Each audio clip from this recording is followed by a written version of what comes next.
मेरा नाम मोहम्मद शुएब है। मैं इस देश का एक सिपाही था, लेकिन आज मुझे लग रहा था कि मैं बुरी तरह फंस चुका हूँ। मेरी हालत ऐसी हो चुकी थी जैसे कोई इंसान जिंदगी और मौत के बीच कहीं लटका हुआ हो। मेरे शरीर में बहुत तेज दर्द था, खासकर मेरी टांग में, जो बुरी तरह जख्मी हो चुकी थी और पूरी तरह से सुन्न महसूस हो रही थी। ऐसा लग रहा था जैसे मेरी हड्डी टूट चुकी हो और हर कोशिश, हर जद्दोजहद के बावजूद मैं 1 इंच भी हिलने में असमर्थ था। मेरे पास न कोई हथियार बचा था, न खाने पीने का सामान, और न ही कोई ऐसा जरिया जिससे मैं किसी से संपर्क कर सकूं। मेरा सैटेलाइट फोन, जो मेरी आखिरी उम्मीद था, वह भी टूट चुका था और उसके टुकड़े मेरे पास मिट्टी में बिखरे पड़े थे। इस वीरान और सुनसान घाटी में जहां मेरी लैंडिंग हुई थी, वहां चारों ओर बस पहाड़ ही पहाड़ थे, सूखे पेड़ थे और सन्नाटा ऐसा कि अपने दिल की धड़कन की आवाज भी साफ सुनाई दे रही थी। न कोई परिंदा, न कोई जानवर, न कोई इंसान, यहां तक कि हवा की सरसराहट भी जैसे थम सी गई थी। मेरे दिल में बार बार यही ख्याल आ रहा था कि शुएब, शायद अब तुम्हारी जिंदगी का अंत यही होना है, क्योंकि कोई भी ऐसा संकेत, कोई भी उम्मीद की किरण नजर नहीं आ रही थी जिससे कहा जा सके कि कोई चमत्कार हो सकता है। मैं जमीन पर लेटे लेटे अपना चेहरा आसमान की ओर मोड़कर आंखें बंद कर ली और खामोशी से अल्लाह से दुआ करने लगा। ऐ मेरे अल्लाह, अगर यही मेरी मौत है तो मैं इसे कबूल करता हूं। कम से कम मेरा अंत इस धरती की हिफाजत करते हुए हो रहा है। यह शहादत की मौत है जो मेरे जैसे सिपाही का सपना होता है। लेकिन ऐ भाई अल्लाह, मेरी माँ को सब्र देना, वह बहुत कमजोर है, उसका सहारा मैं ही हूँ। मेरी बहन को हिम्मत देना, वह मेरे बिना बहुत अकेली हो जाएगी। और मेरा छोटा भाई, जो मुझसे पूरे 12 साल छोटा है, उसे तो मैंने अपनी औलाद की तरह पाला है। उसे चलना सिखाया, बोलना सिखाया, पढ़ना लिखना सिखाया। जब उसे बुखार होता था तो पूरी रात मैं उसके सिर पर पानी रखता था और खुद जागता रहता था। उसकी आंखों में जब आंसू आते थे तो मेरी रूह कांप जाती थी। आज वो कहाँ होगा? क्या उसे मेरे बारे में कुछ खबर है? क्या वो रो रहा होगा? क्या वो मेरे वापस आने का इंतजार कर रहा होगा? मेरी आंखों से अनजाने में आंसू बहने लगे और मैंने चेहरा मिट्टी में छुपा लिया। मौत का डर हर किसी को होता है, चाहे वो कितना ही बहादुर क्यों ना हो। मेरी सांसें तेज हो रही थीं, मेरी नब्ज जैसे धीरे धीरे रुकने लगी थी कि अचानक मुझे महसूस हुआ कि कोई मेरे पास खड़ा है। मैंने आंखें खोली तो मेरे सामने एक ऐसी लड़की खड़ी थी जिसे देखकर एक पल को ऐसा लगा जैसे किसी ख्वाब में हूं। उसकी बड़ी बड़ी आंखें, उसका रोशन चेहरा और घने बाल जो बादलों की तरह उसके कंधों पर बिखरे हुए थे। उसके चेहरे से नूर फूट रहा था।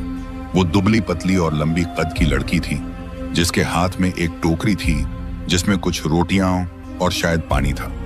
वो मुझे देखकर चौंकी और नरमी से बोली, आप कौन हैं? मैंने जख्मी लहजे में कहा, मैं एक सिपाही हूं। तुम यहां क्या कर रही हो? तुम यहां कहां से आई हो? उसने धीरे से कहा, मैं इसी घाटी में एक छोटी सी झोपड़ी में अपनी दादी के साथ रहती हूँ। मैं रोज सुबह टोकरी लेकर पहाड़ की दूसरी तरफ जाती हूँ ताकि लकड़ियां और खाने पीने की चीजें ला सकूं। आपको देखकर मुझे लगा कि आपको मदद की जरूरत है। क्या मैं किसी को बुलाऊं जो आपको यहां से उठा सके? मैंने हैरानी से उसकी तरफ देखा और धीरे से कहा, क्या तुम वाकई मेरी मदद कर सकती हो?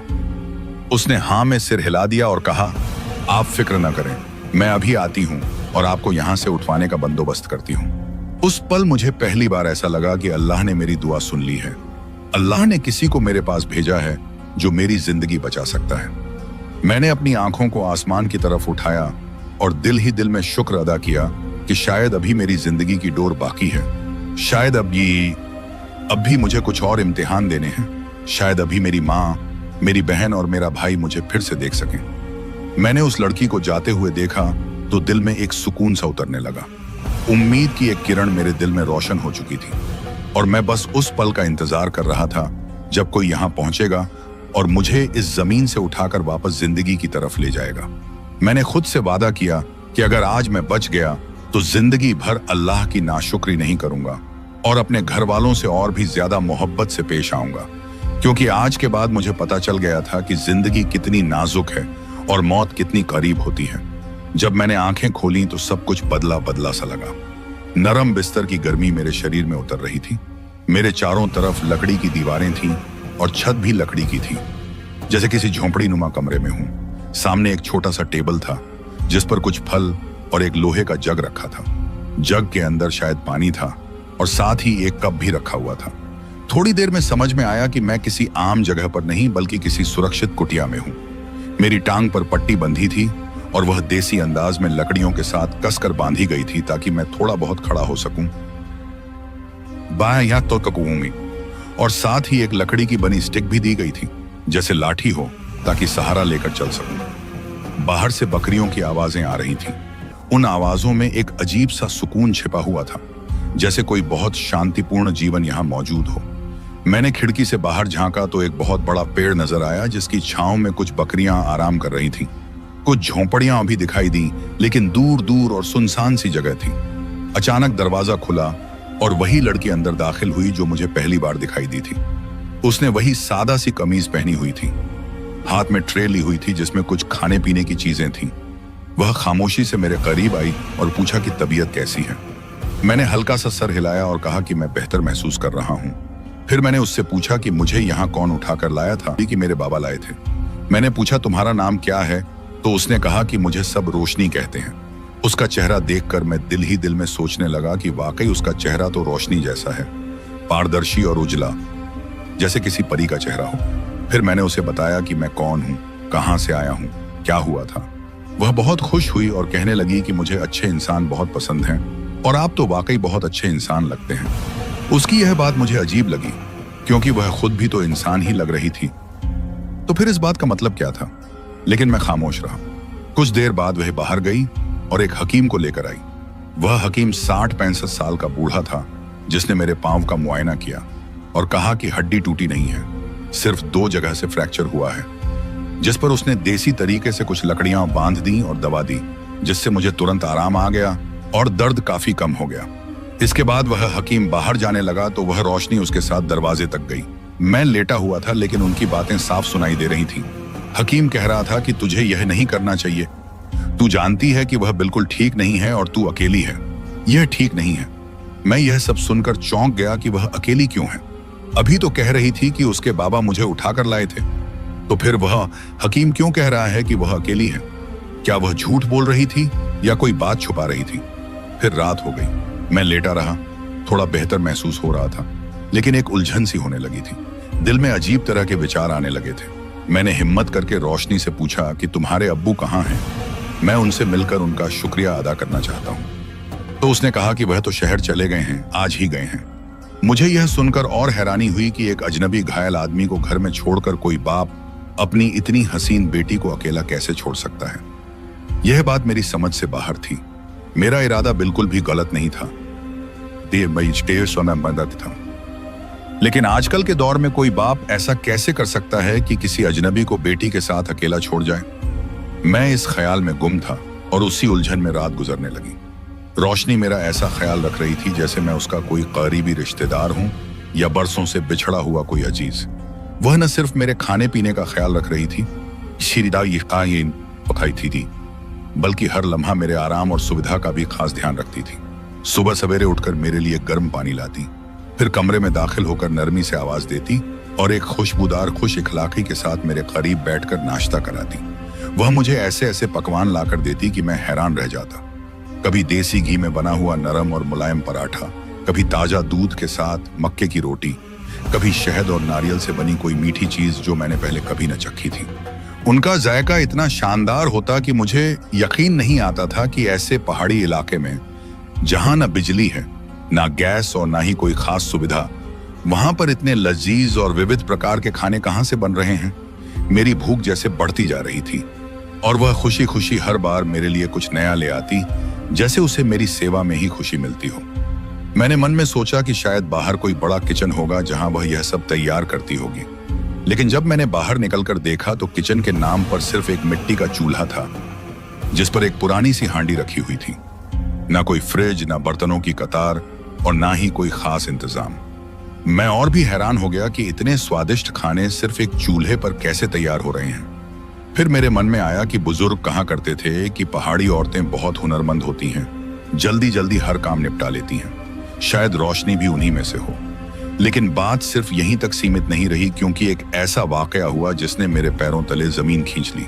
2 दिनों के अंदर अंदर मेरी टांग, जो 2 जगह से फ्रैक्चर थी, पूरी तरह से ठीक हो गई। ना कोई दर्द, ना सूजन और ना ही कमजोरी। मैं बिना किसी लाठी के खड़ा हो गया, यहां तक कि हल्की सी दौड़ भी लगा ली।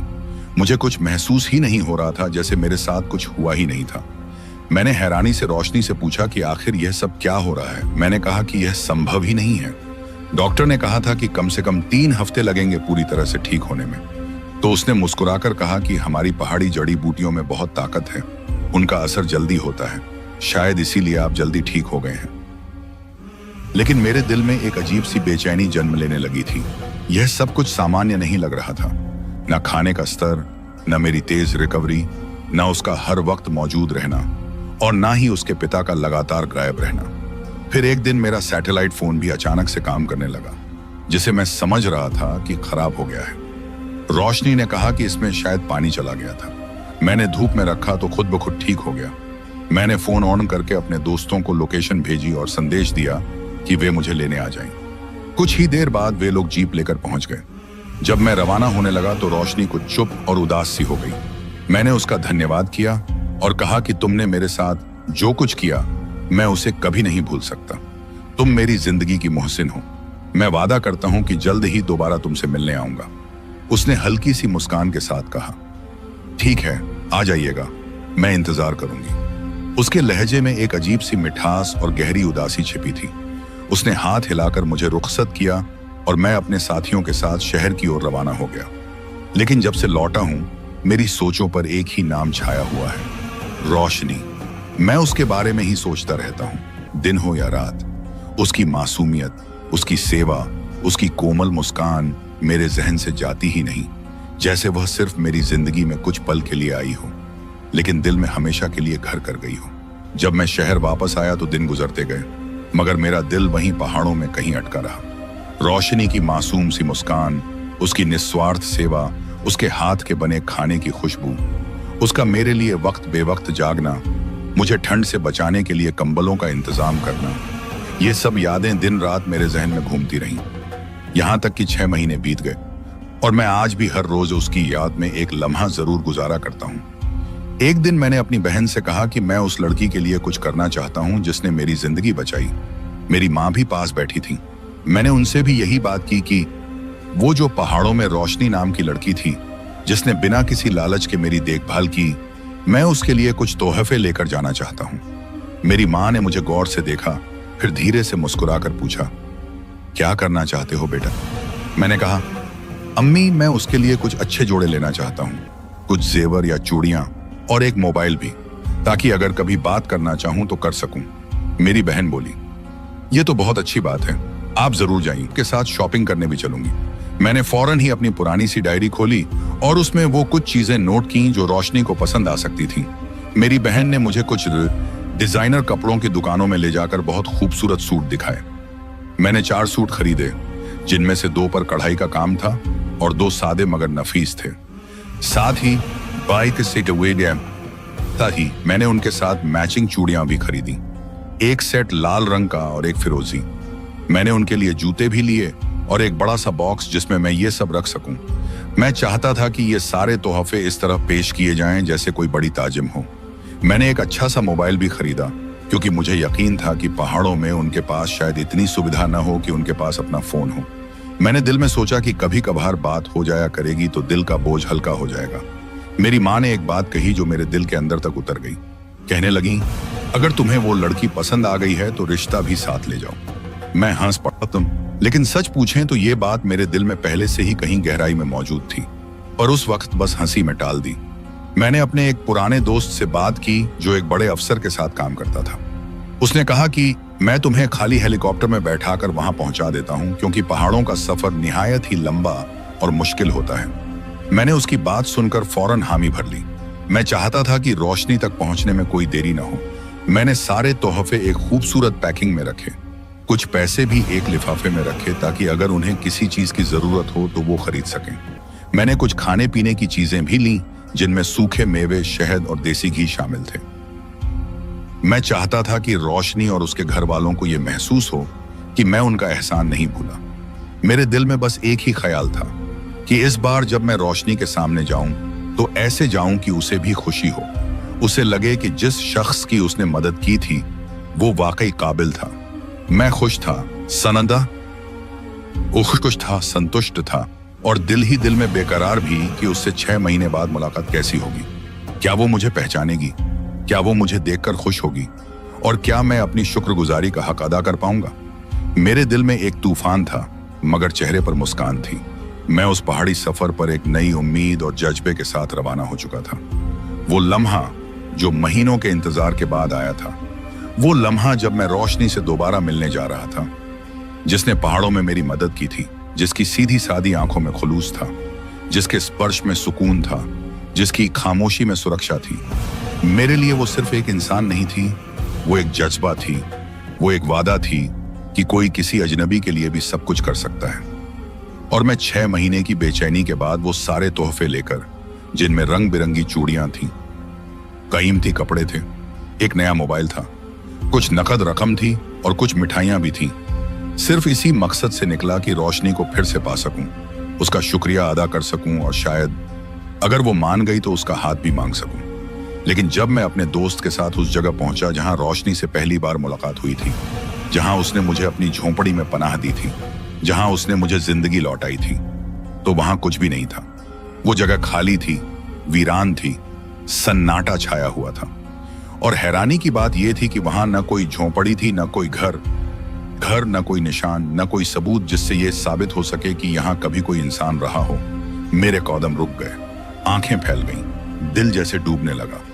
मैं बार बार अपने जहन को झकझोरने लगा कि शायद जगह गलत है, लेकिन पेड़ वही था, हरा भरा और अकेला। मेरे दिल ने कहा, नहीं, यही जगह है। मेरे दोस्त ने घबराकर कहा, शायद हम गलत जगह पर आ गए हैं। एक जैसी लगती हैं, लेकिन मैं जिद पर अड़ा रहा। मैंने कहा, नहीं, यही जगह है। ये पेड़ मेरी याददाश्त की सबसे पक्की निशानी है। यही वो पेड़ है जिसके नीचे मैं बेहोश पड़ा था, मगर मेरे आसपास कुछ भी नहीं था, न झोंपड़ी, न घर, न वो रोशनी। मैं उस जगह के हर कोने में घूमने लगा, शायद कोई इशारा, कोई निशान, कोई बची हुई चीज मिल जाए, बट कुछ नहीं मिला। अचानक एक स्थानीय व्यक्ति वहां से गुजरा, वह भी बहुत मुश्किल से नजर आया। मैंने उसे आवाज दी, उससे पूछा, यहां कोई लड़की रहती थी, रोशनी नाम की, जिसका छोटा सा घर था? उस आदमी की आंखों में एक डर सा उभरा और उसने कहा, साहब जी, यहां तो कभी कोई घर नहीं था और न ही कोई लड़की। मैंने कहा, 6 महीने पहले तो था ना। उसने सिर नफी में हिलाया और कहा, यहां तो कई सालों से कोई नहीं बसा, क्योंकि उस पेड़ पर एक चुड़ैल रहती है और कोई भी उस पेड़ के नीचे या उसके करीब घर नहीं बनाता। मैंने कहा, तुम क्या कह रहे हो? यहां तो रोशनी रहती थी। उस आदमी ने चौंक कर कहा, रोशनी ही तो नाम है उस चुड़ैल का। फिर उसने एक कहानी सुनाई कि बरसों पहले एक औरत थी जो मां बनने वाली थी। लोग उसे बदचलन समझते थे। उन्होंने उसे पत्थरों से मारकर खत्म कर दिया और तब से उसकी आत्मा उसी पेड़ पर बसी हुई है और वो जवान मर्दों को नुकसान देती है। मेरे दोस्त की हालत बदल गई, उसके चेहरे पर डर छा गया, लेकिन मैं लगातार कहता रहा कि यह सब झूठ है। मैंने अपनी आंखों से उसे देखा है, उसने मुझे बचाया है। वो इंसान थी, चुड़ैल नहीं। मेरे दोस्त ने कहा, तुम चाहो तो रुको, अब्बा पाई, वापस जा रहा हूं। मैंने जोर दिया कि तुम भी रुको, लेकिन वो नहीं माना और हेलीकॉप्टर की ओर बढ़ गया। मैं अकेला रह गया उस पेड़ के नीचे। आंखों में सवाल थे, दिल में बेचैनी। मैं पेड़ को देख रहा था और धीरे से कहा, रोशनी, तुम कहाँ हो? और तभी अचानक वो पेड़ के पीछे से प्रकट हुई, बिल्कुल वैसी ही जैसी 6 महीने पहले थी। मैं दौड़कर उसके पास, लेकिन वो मुझसे पीछे हटती गई। चेहरे पर दुहक था, शर्मिंदगी थी। मैंने कहा, क्या बात है, कहाँ गायब थी? उसने नजरें झुकाकर कहा, माफ कर दीजिए, झूठ बोला था मैंने। मैं वो नहीं थी जो आप समझे। न मेरा कोई बाप था, न डॉक्टर था, न मैं इंसान हूं। मैं तिहाई जिंजादी हूं। बस आपकी मदद के लिए आई थी। आपसे मोहब्बत हो गई, इसलिए लड़की का रूप लेकर आपकी सेवा की। मेरी आंखें हैरानी से फैल गईं और होंठ कांपने लगे। मैंने कहा, क्या तुम चुड़ैल हो? उसने तुरंत कहा, नहीं, मैं चुड़ैल नहीं हूं, मैं जिंजादी हूं। मगर मेरी पहचान इस वादी में चुड़ैल के रूप में है, क्योंकि लोगों ने कहानियां बना ली हैं, मेरी मौजूदगी को बदरूह बना दिया है। जबकि मैं किसी का बुरा नहीं चाहती। हमें इंसानों को नुकसान पहुंचाने की न इजाजत। मैंने कहा, तो फिर मेरे साथ चलो। उसने नम आंखों से कहा, नहीं जा सकती। मेरी दुनिया के उसूल हैं जिन्हें तोड़ नहीं सकती। हम अलग अलग जहानों के बाशिंदे हैं। मेरी मोहब्बत सच्ची है, इसलिए तुम्हें नुकसान नहीं पहुंचाऊंगी। और यही मेरा आखिरी पैगाम है। अगर मोहब्बत हुई है तो अगले जहान में मिलेंगे, इस दुनिया में नहीं। मैं तड़प उठा। मैंने कहा, क्या मैं कभी कभार तुमसे मिलने आ सकता हूं? उसने कहा, यह भी ना हो तो बेहतर है, क्योंकि बार बार जुदाई का दुख तुम्हें तोड़ देगा। मैं सिर झुकाए वहां से लौट आया। मेरी आंखों में आंसू थे, दिल में एक खालीपन था जिसे कोई शब्द भर नहीं सकते थे। मैंने वो सारे तोहफे उसी पेड़ के नीचे रख दिए, जैसे उसे श्रद्धांजलि दे रहा हूं। मैं दोबारा भी उस पेड़ के पास गया, कई बार गया, लेकिन वो कभी नजर नहीं आई। मैं बस नीचे बैठकर अपने दिल की बातें करता और वापस लौट आता। शायद वो कहीं छिपकर सुन रही होती हो, शायद वो अपने जहान से मुझे देखती हो, लेकिन मेरी दुनिया में वो एक याद बन गई। एक ऐसी याद जो दर्द से भरी थी, लेकिन जिसमें मोहब्बत का रंग था।